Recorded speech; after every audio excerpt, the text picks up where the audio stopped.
Pasamos la vida reconociendo patrones. Objetos, caras, situaciones. Nuestro cerebro es capaz de identificar características comunes en todo lo que nos rodea y categorizarlo. Casas, personas, objetos, sonidos. Si nos encontramos con 4 símbolos caligrafiados, más o menos anchos, más o menos rectos o curvados, pero con ciertos patrones comunes, inmediatamente identificamos que todos ellos responden a un 9. Si observamos un dibujo, fotografías, un icono o incluso información esquemática y parcial, algo en nuestro cerebro reconoce en todas ellas un mismo concepto: casa. ¿Cómo lo hace nuestro cerebro? De un modo inconsciente, nuestro cerebro ha aprendido a reconocer características propias de cada concepto. Frente a un estímulo, una imagen, un sonido, una sensación, identifica esas características y las cuantifica. Un poco de x1, un mucho de x2, tanto de x3. Así crea un vector en un espacio que podemos llamar espacio de características, y que tiene tantas dimensiones como aspectos diferentes somos capaces de distinguir en cada objeto, en cada concepto. Y tras años de aprendizaje hemos aprendido a clasificar cada vector, a establecer una frontera en nuestro espacio mental de características y decidir que lo que vemos es una casa si cae al lado de la frontera o un coche si cae al otro. Bueno, en realidad es algo más complicado. Tenemos tantas fronteras como conceptos conocemos, formando un conjunto de subespacios asociados a cada uno de esos conceptos. Miles de fronteras, miles de espacios. ¿Y cómo hace el cerebro para manejar tantas variables? ¿Y cómo lo hace de un modo tan eficiente? Un bebé es capaz de identificar formas y caras de un modo mucho más rápido que cualquier máquina, en apenas unos milisegundos, incluso cuando las neuronas son 5 órdenes de magnitud más lentas que las puertas lógicas de silicio. Es robusto y tolerante frente a fallos. Cada día mueren innumerables neuronas sin que afecte al rendimiento, al menos no al de la mayoría. Es flexible, se ajusta a nuevos entornos aprendiendo sin ser reprogramado. Seguimos con el firmware de fábrica. Y además es pequeño, compacto y disipa poca potencia.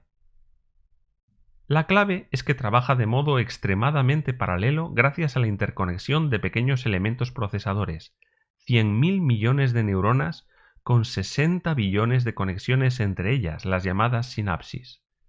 Así que la clave de todo está en esos pequeños elementos procesadores, las neuronas. Entonces la gran pregunta es: ¿cómo podemos resolver nosotros los mismos problemas con sistemas artificiales y automáticos? La respuesta es simple: imitándolo. Bueno, hay una respuesta no tan simple: enseñando a las máquinas a aprender.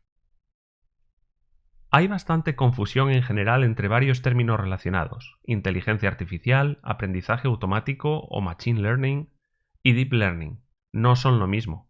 La inteligencia artificial comprende varios campos de trabajo: la optimización, los algoritmos de búsqueda y otros muchos, entre ellos el aprendizaje automático, que por tanto es un tipo de técnicas de IA.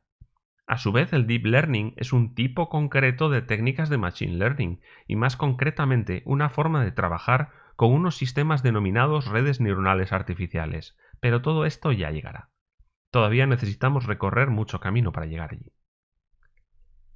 Hay innumerables problemas que pueden resolverse empleando técnicas de machine learning, pero todos ellos pueden considerarse ejemplos de dos grandes problemas: regresión y clasificación. Veremos con calma ambos, pero para ir fijando algunos conceptos de manera sencilla, resulta más intuitivo comenzar por regresión. Supongamos que necesitamos un modelo capaz de aprender a calcular el precio de la leche. Vale, es un modelo quizá demasiado simple, pero servirá para entender qué es la regresión. Los datos que aprender se toman de la experiencia.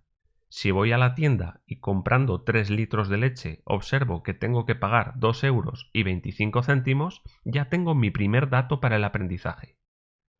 Si voy una segunda vez y compro 5 litros de leche a un precio de 3 euros con 75, tengo mi segundo dato.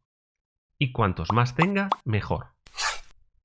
Con todos mis datos he trazado una recta, un modelo que, una vez entrenado o tras haber aprendido, es capaz de predecir cuál será el precio de cualquier cantidad de leche.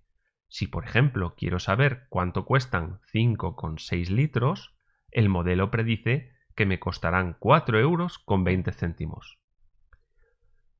Un modelo de precios como este es muy sencillo, demasiado sencillo para requerir una herramienta tan potente, pero otros problemas pueden ser más complicados.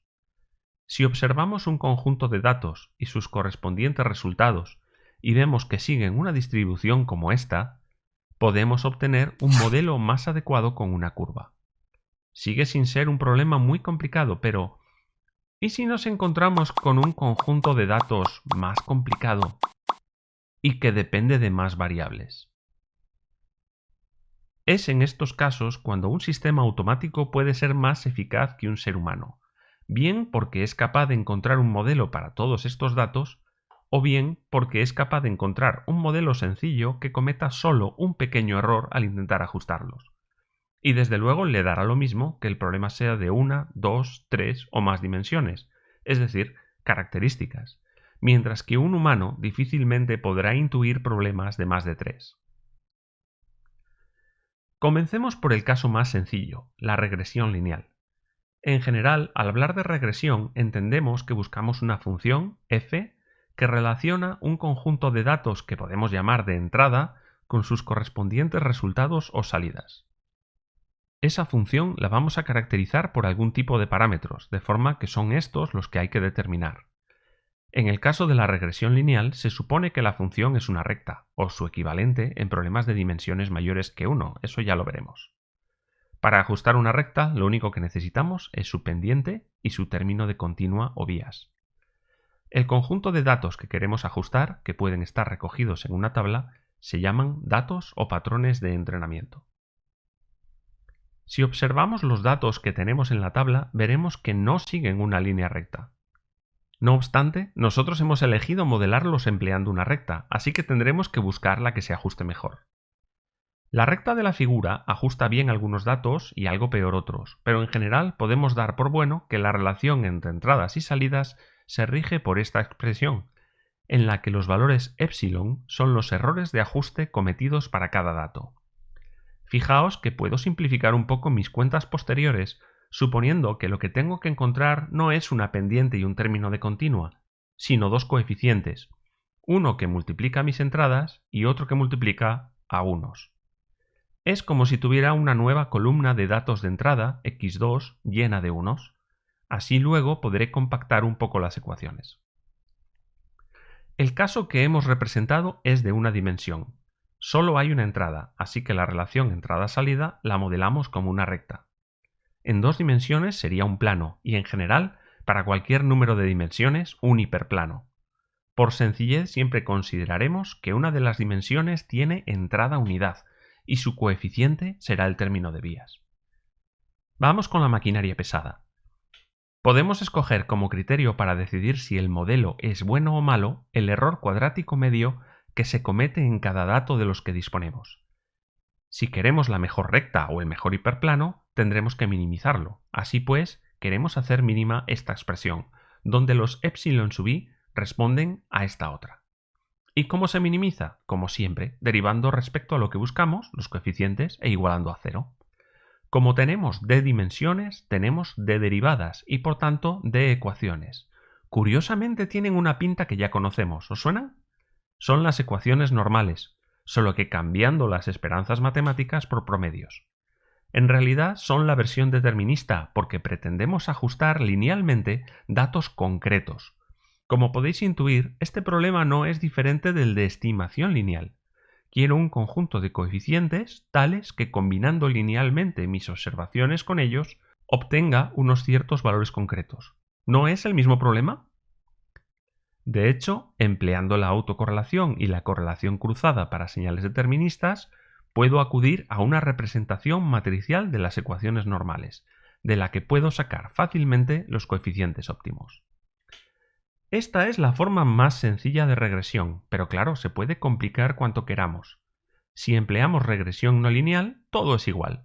Simplemente cambia al principio la función que relaciona entradas y salidas, ya que escogeremos otra diferente a la recta, pero el procedimiento a seguir es exactamente el mismo.